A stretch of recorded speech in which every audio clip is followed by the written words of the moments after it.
Hey everyone, Brendan Snyder here. How are you? Thanks so much for joining me and welcome to a run through of my Megadeth CD collection. Band formed in 1983. We all know the history of Mustaine being in Metallica, being booted, and forming his own, what he would consider even better thrash band. And I have to agree with him. I have been a Megadeth fan for a very long time and always preferred Megadeth over Metallica. I love them both, but just if I had to pick. But anyway, I've got 41 CDs in my collection, even though they've only made 16 studio albums. So I'm going to run through all 41 CDs from my collection with you guys here in just a bit. But before we start, if you're new to my channel and haven't already hit the subscribe button, please do. Comment, like, and don't forget to subscribe so you can stay up to date on cool things like this with me running through my Megadeth CD collection.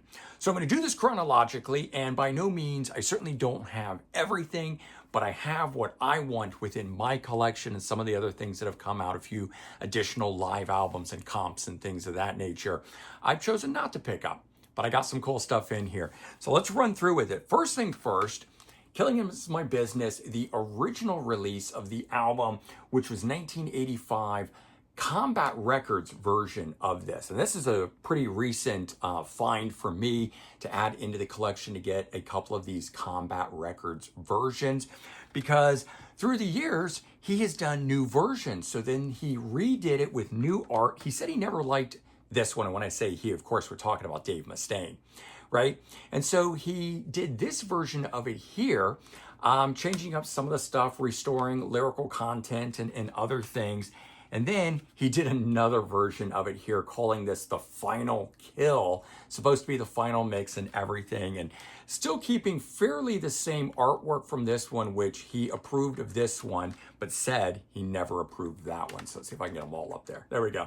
Here's all the versions of Killing Is My Business that I have, and for all I know, there might be another one out there. I just know that I've gotten those three so far. But we move on to the all-time classic album, Peace Sells, But Who's Buying, from 1986. And again, a Combat Records version, the original release of this album. But this is another one that there's been so many of. So I think it's around 2005, give or take. Dave Mustaine decided to remaster and remix the albums. And in doing so, you know, if he had a different guitar part here, he may have added that one instead. Said, I didn't really like the guitar solo that the producer chose, so I'm going to do this.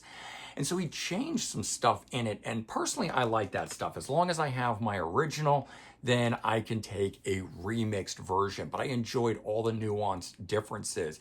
And while not a lot on this one, some of the other albums have some significant changes in sound and style. But we got that one. And then later on, I don't know if this was for the, would have been the 30th anniversary when this one came out, but they restored everything back to the way that it was, the original mixes, and a 2 CD one with a live show added into it. So in the end of the day, I've got 3 versions of Killing Is My Business and 3 versions of Peace Sells, But Who's Buying? And who cares, right? Next up, we've got So Far, So Good, So What. This one is 88. This one here, Combat and Capital. It's not necessarily well, I guess it is. I mean, they were already partnered with Capital, so there's no original Combat by itself, I don't believe. But anyways, the original mix of this, plus that remix and remastered. And the cool thing about the remix and remastered ones are they have bonus tracks on these things. So we get Into the Lungs, the Paul Lanny mix, Set the World Afire also. So all of these are actually Paul Lanny mixes. Set the World Afire, Mary Jane, and In My Darkest Hour.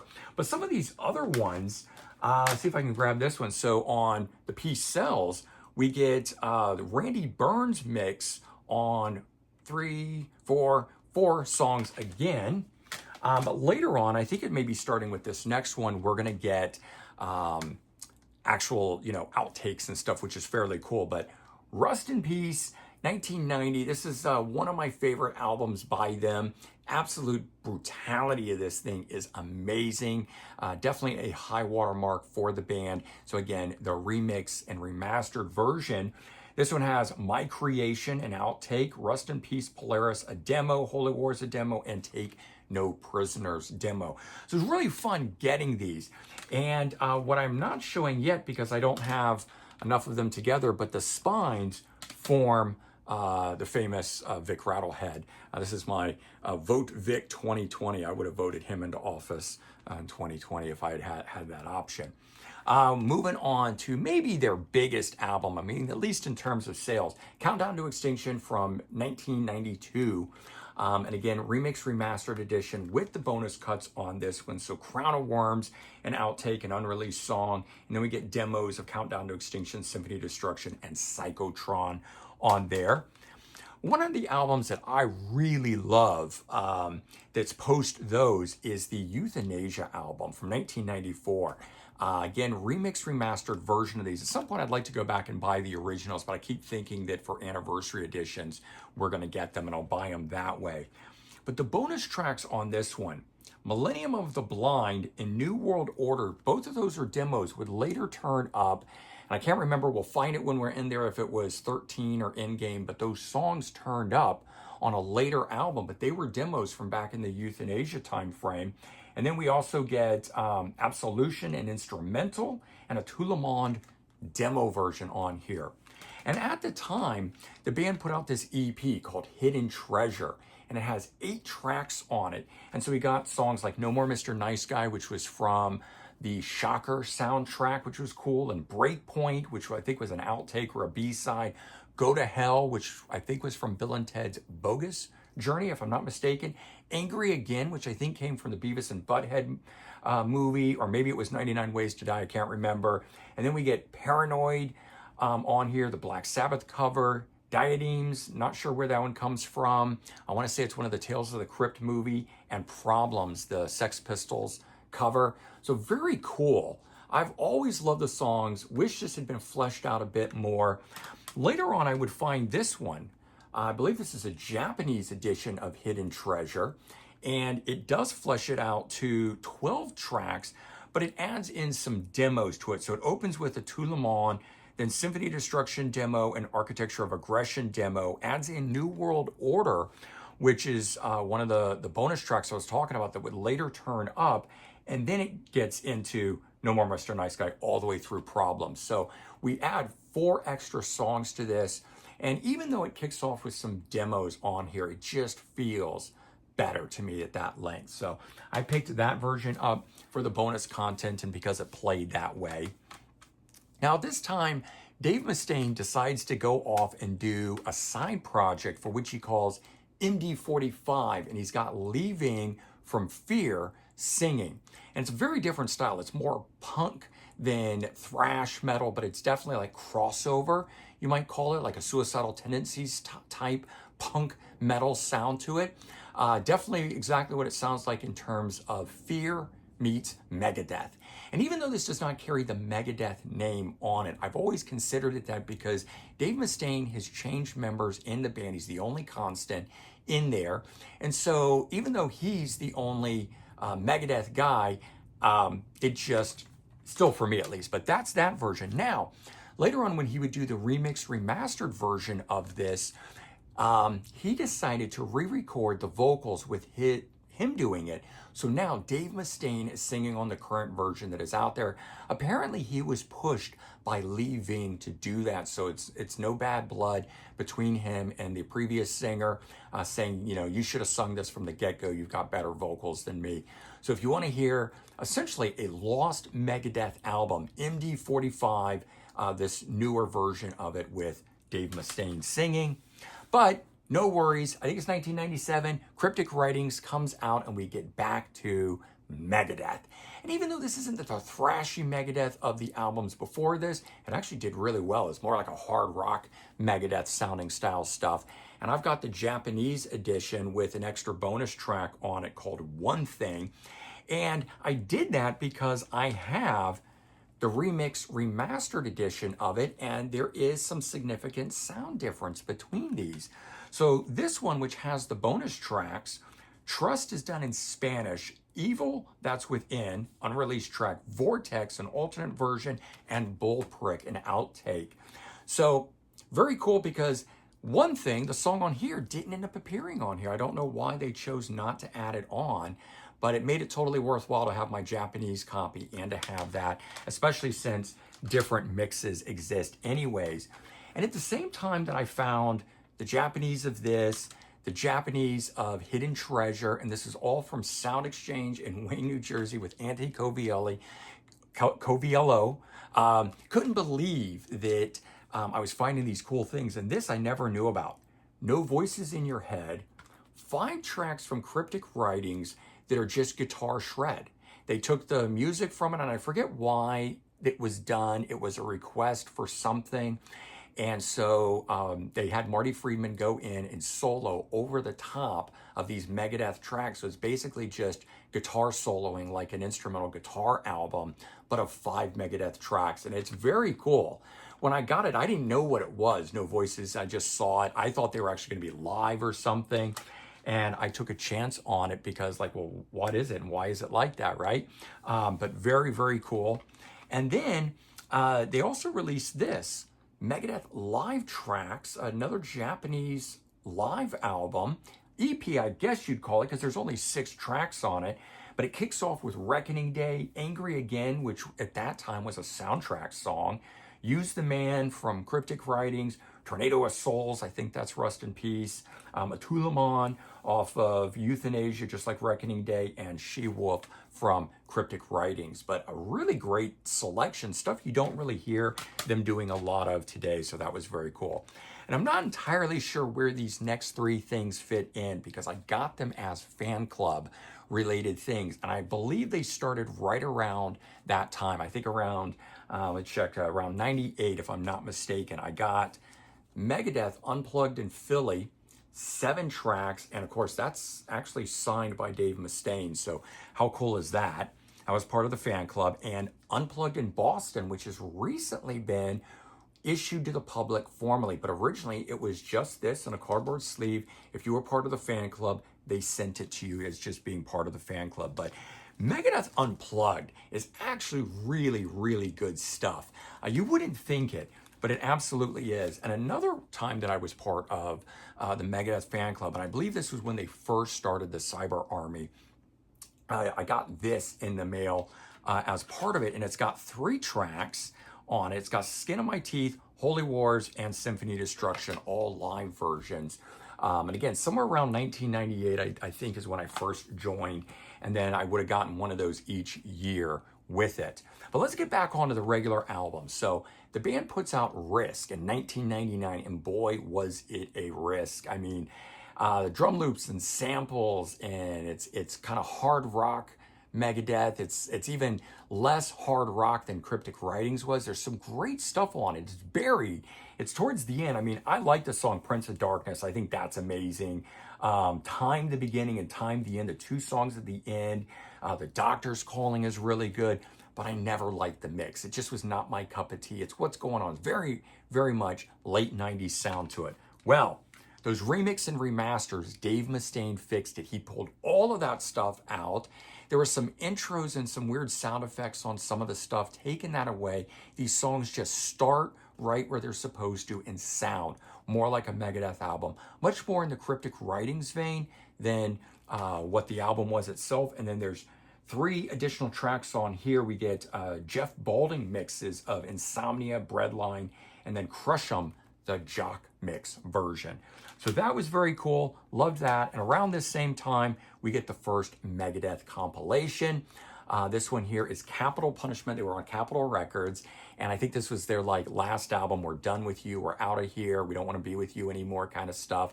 They felt they didn't get Risk promoted properly. So here you go. Last album. We're done. And so that's why they called it Capital Punishment. But it also works for what Megadeth is. And there were 2 new tracks that were part of this, Kill the King and Dread in the Fugitive Mind. So very good. 2 songs on that, and then new songs, and then you got all the hits and stuff at that time.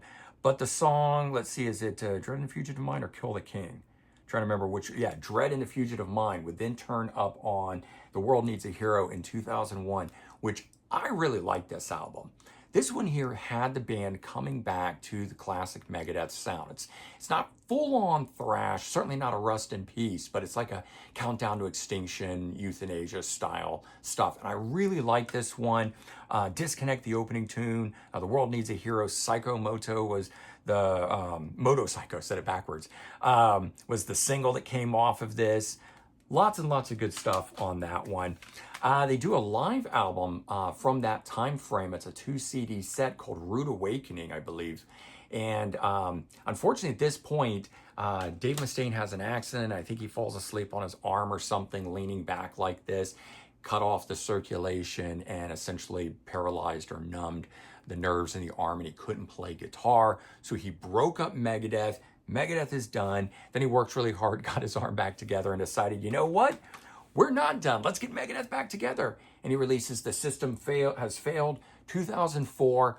And this album here really is a Dave Mustaine solo album. In fact, if I remember correctly, it actually started as a Dave Mustaine solo album, and then he decided to turn it into Megadeth. It's got all session players, but he did bring Chris Poland back in from Peace Sells, But Who's Buying, Killing Is My Business, that era. And he did all the solos, but he didn't stay. I think he was supposed to, and then it fell through. They didn't go on tour, but they turned it into a Megadeth album in the end. So there's that one. And this is around the time when Dave Mustaine did the remixes, all those remixes that I showed you of those albums. And so they came out. And so I have a promo disc that has a selections from that includes a lot of those rare recordings that are on as bonus tracks. Those 8 albums were the ones that were remixed and remastered. And so this came out here, and it was called Hell Wasn't Built in a Day, the complete reissue sampler. And I actually, for a while, had it. I think I've got it somewhere maybe. But it was in a plastic sleeve, and it was all the albums that you just saw, all 8 of those, in there with just the album artwork. And it was in like a binder of some kind. It was really crazy. And I got it somewhere out of a dollar bin. And I had that for a very long time until I was able to buy each one individually used, and I didn't have to spend too much on it. But the only reason, I don't even know where that is at the moment. I don't think I threw it out.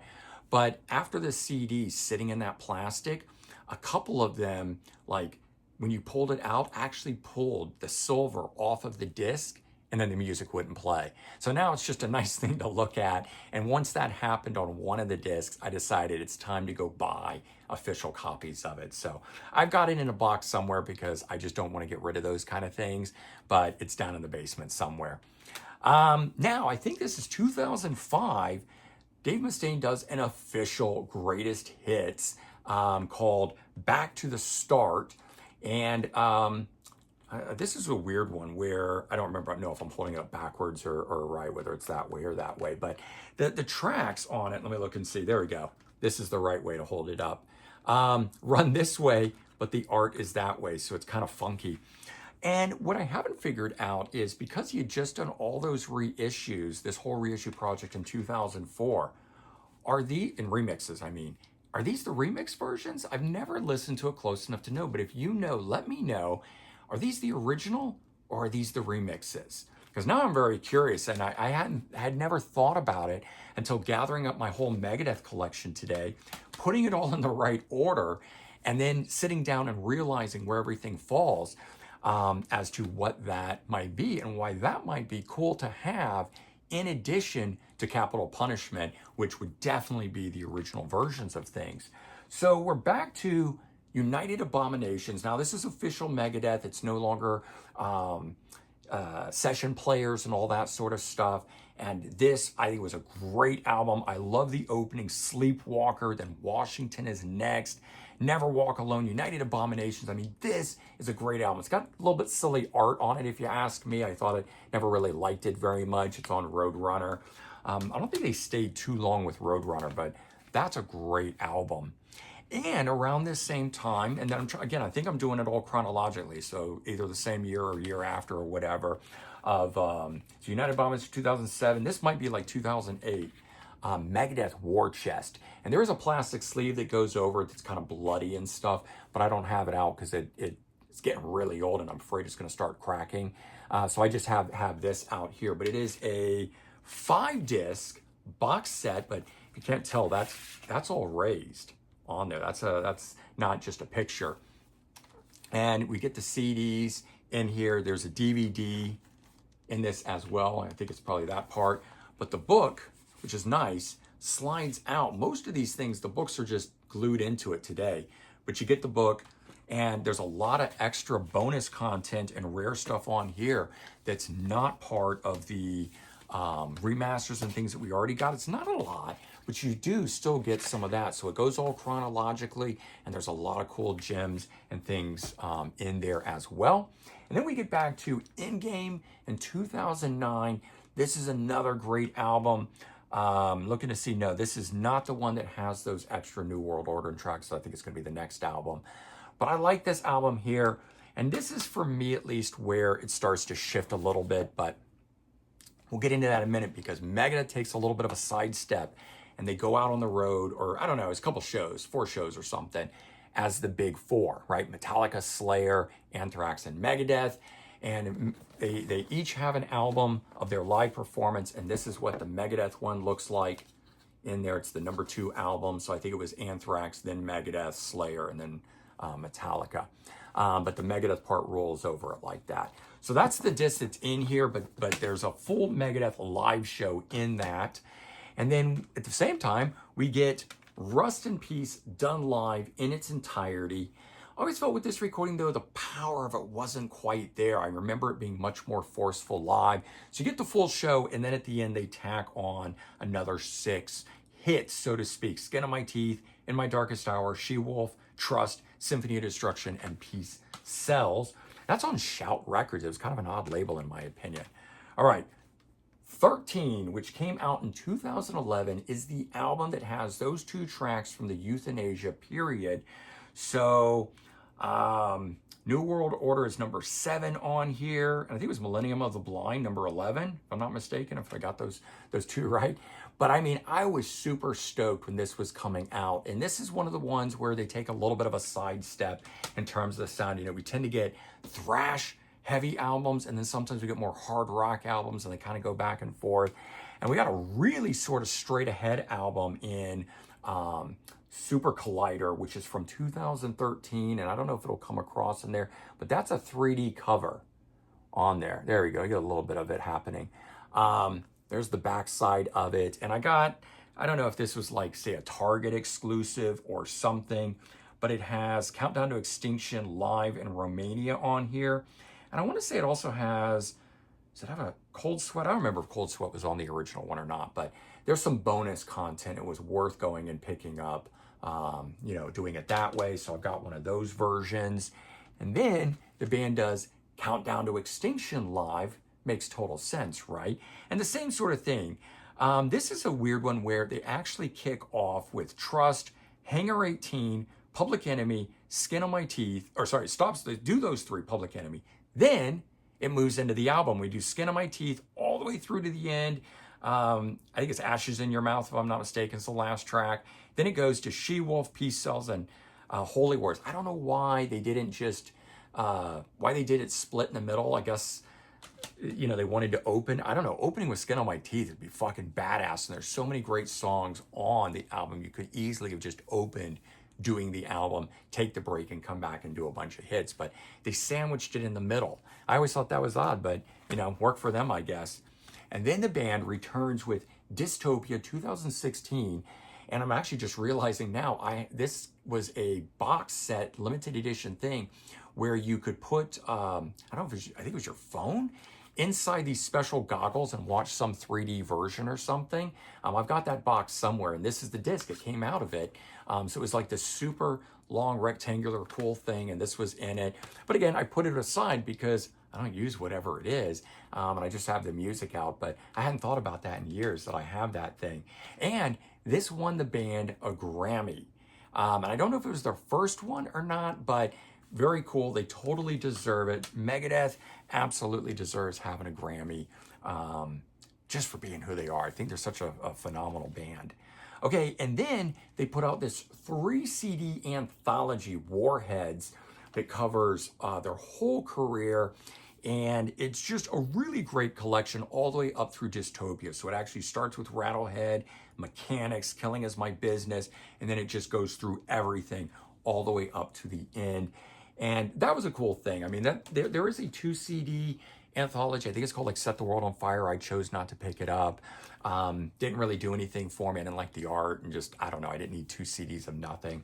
And then this was one of those things that was like 14 bucks for 3 CDs. And it just looked good to me. And I said, you know what? I'm going to buy it and have it. And I really enjoyed listening to it at that time. I don't know if I'll pull it out too often because there's nothing kind of bonus about it, but it is a good track selection. And it brings us to their latest album, The Sick, the Dying, and the Dead, 2022. And we just found out at this point that there is a brand new album on its way for 2026 that will be the final album that will go into my collection. And I'm sure there's going to be, it's a farewell tour as well. And I'm sure there's going to be a live show from it and a live disc. And, you know, who knows? I'll probably put out 5 more things. Maybe we'll get a box set, new compilation, right? Like all that sort of stuff. So who knows? I may do another one of these in a year or two. But right now, that's my collection. That's the 41 CD thing that I have.